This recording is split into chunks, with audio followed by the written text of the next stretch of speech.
एक मेढकों की टोली जंगल के रास्ते से जा रही थी। अचानक दो मेढक एक गहरे गड्ढे में गिर गए। जब दूसरे मेढकों ने देखा कि गड्ढा बहुत गहरा है तो ऊपर खड़े सभी मेढक चिल्लाने लगे, तुम दोनों इस गड्ढे से नहीं निकल सकते। गड्ढा बहुत गहरा है, तुम दोनों इनमें से निकलने की उम्मीद छोड़ दो। उन दोनों मेढकों ने शायद ऊपर खड़े मेढकों की बात नहीं सुनी और गड्ढे से निकलने के लिए लगातार उछलते रहे। बाहर खड़े मेढक लगातार कहते रहे, तुम दोनों बेकार में मेहनत कर रहे हो, तुम्हें हार मान लेनी चाहिए, तुम दोनों को हार मान लेनी चाहिए, तुम नहीं निकल सकते।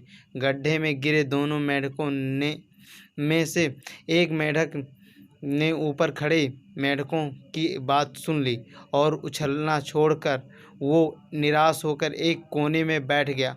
दूसरे मेढक ने प्रयास जारी रखा और उछलता रहा जितना वो उछल सका।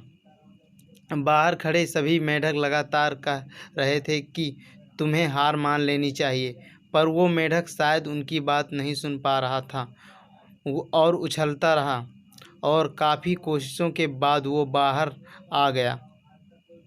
दूसरे मेढकों ने कहा, क्या तुम्हें हमारी बात नहीं सुनाई दे रही थी? उस मेढक ने इशारे करके बताया कि वो उनकी बात नहीं सुन सकता क्योंकि वो बहरा है, सुन नहीं सकता, इसलिए वो किसी की बात नहीं सुन पाया।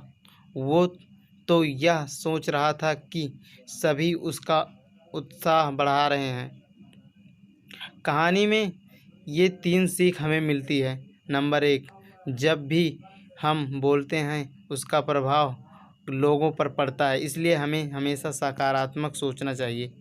नंबर 2, लोग चाहे जो भी कहें, आप अपने आप पर पूरा विश्वास रखें और सकारात्मक सोचें। नंबर 3, कड़ी मेहनत, अपने आप पर विश्वास और सकारात्मक सोच से ही हमें सफलता मिलती है।